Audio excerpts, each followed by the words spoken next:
This is Update One, the podcast of the National Press Club in Washington, D.C. Update One provides a forum for listeners to learn about national and international stories, focusing on journalism and communication issues, news, and politics. Now, the latest edition of Update One.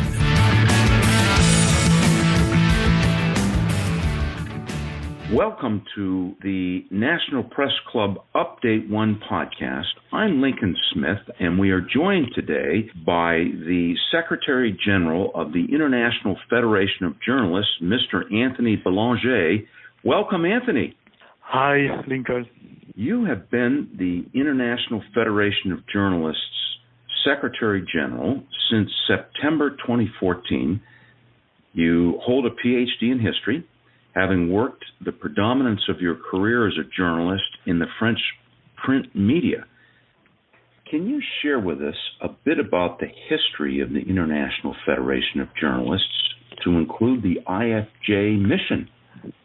It was founded in 1926 in Paris by a few unions around the world at the invitation of the French union, my union, the SNG, Syndicat National des Journalistes. Then, over time, it became the world's leading organization for the profession, and today it represents nearly 600,000 journalists in 150 countries. Our headquarters is in Brussels. The IFJ has many missions.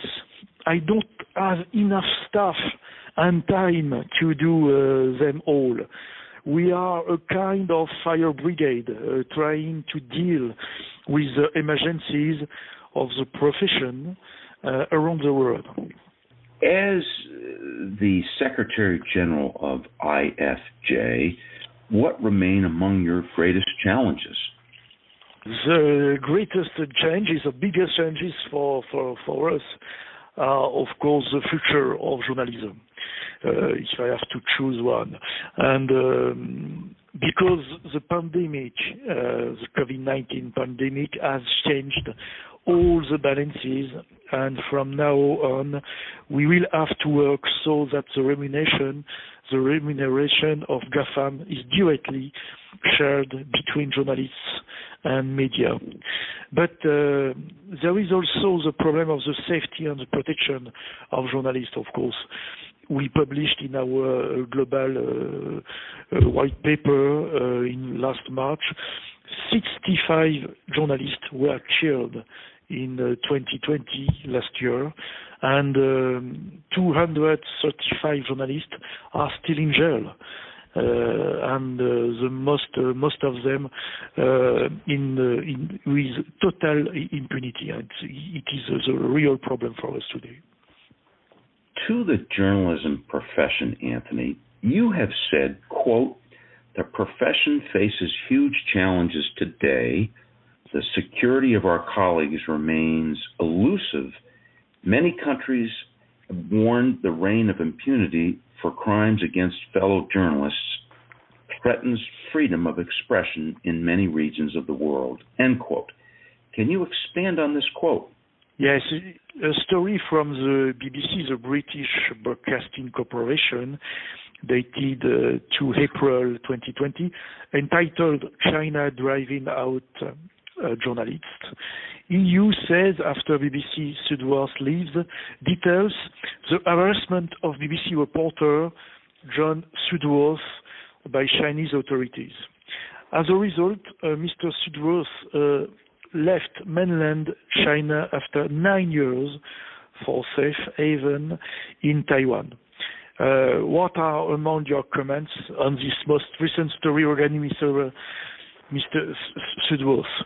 At least 18 foreign correspondents were expelled from China in 2020, and we are truly concerned about the decline of media freedom. The harassment of John Sudworth is a typical example of China trying to control the narrative over what's happening in the country. The BBC has been caught up in rising tensions between the United Kingdom and China.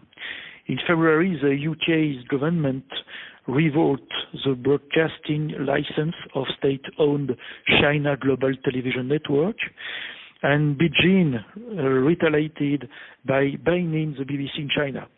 We have urged the Chinese government to stop harassing and using coercive tactics against foreign correspondents. To expand on that a bit, Anthony, why is the security of journalists under such threat around the world today in 2021? I can mention, of course, a few countries like Mexico. It's the most dangerous country for journalists in the world. Afghanistan, Pakistan, India, but also Myanmar, China, Saudi Arabia, Turkey. To be honest, there are so many countries where it's so difficult to be a journalist today. Over to Russia, Anthony. Do you believe freedom of speech is on the rise in Russia, or perhaps not? It's a real good question. It depends on the situation and the case. I know that our union, the Russian Union of Journalists, is working very hard to remind people that Russia is a democracy, that it must allow journalists the freedom to work. But we have to admit that is for us a daily struggle. Our job is always to remind people that freedom of the press is one of the pillars of democracy. And it's the case in Russia. Every day it's a daily struggle. But it's the case also in France, in UK, in Myanmar, or in many countries. Nothing today can be taken for granted.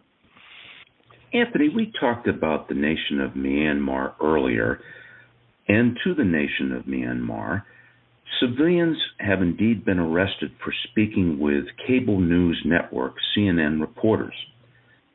Over the long term, do you see the conditions in Myanmar improving for journalists or not? The situation in Myanmar has been dramatic since the coup outbreak in February, and journalists risking their lives to report. To silence journalists, the military coup leaders ordered telecommunication companies and internet services to block social media platforms and shut down their networks to stop access to information and news. 5 independent media have been shut down. Journalists are in hiding and are not getting paid, but yet they continue to report. The international community cannot remain silent. We have recently made a submission to the Australian government asking them to oppose the grotesque human rights violations of the Myanmar military regime through diplomatic representations in international affairs and with the implementation of sanctions. We also need urgent support for journalists on the ground who are very much in peril. Over to the imprisonment a bit again, Anthony, of now 235 journalists around the world. Can you briefly highlight which of the nations are the biggest violators? The biggest prison in the world is Turkey for journalists. In Turkey, we are still 67 journalists in jail. In general, Europe is the worst region in the world. Europe has 91 journalists in prison, 67 in Turkey, but also in Belarus, around 13 today, Azerbaijan, Russia, and for us it's a real problem, and we are working with the European Council in order to find a way for these journalists.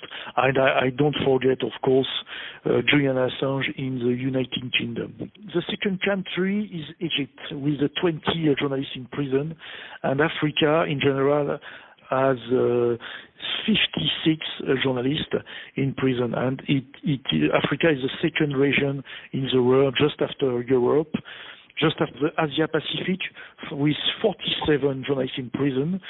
And of course, China is the third country in the world with 20 journalists in jail.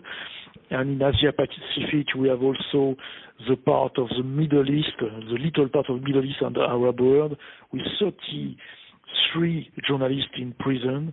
And of course, in Saudi Arabia, with 14 journalists.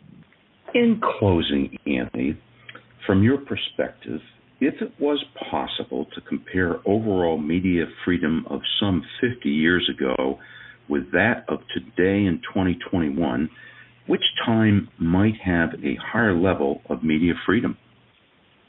To be honest, it is really difficult to compare two eras that have nothing to do with each other.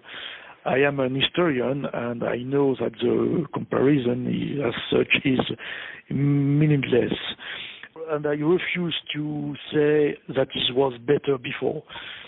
The political and diplomatic world was totally different. But in the meantime, we see that the profession changes and evolves with technology. But journalism remains the same, because you have to go and do your reporting. You have to meet the people. You have to get your sources to talk, working in teams in newsroom, and write, of course, for TV, radio, internet, written press. And journalism does not change, but the media do. We are moving faster than 50 years ago. But are we doing better than 50 years ago? I don't know, and I'm not sure. What interests me is that journalists and media workers can continue to do their job in the 50 years' time, under good conditions, good working conditions, and with a real ethics. But we know that it is a combat sport, a real combat sport, and we have to remain optimistic for our young colleagues who are coming up and who want to continue the mission, our mission, that we have today. Mr. Anthony Bellanger, General Secretary of the International Federation of Journalists, thank you for joining us on the National Press Club Update 1 podcast. Thank you very much, Link, for your invitation.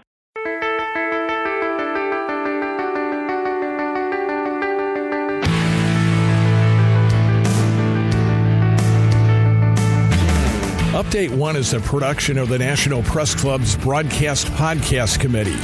You can comment on this podcast or any episode of Update 1 by sending an email to update1podcast, that's update the number 1 podcast @gmail.com.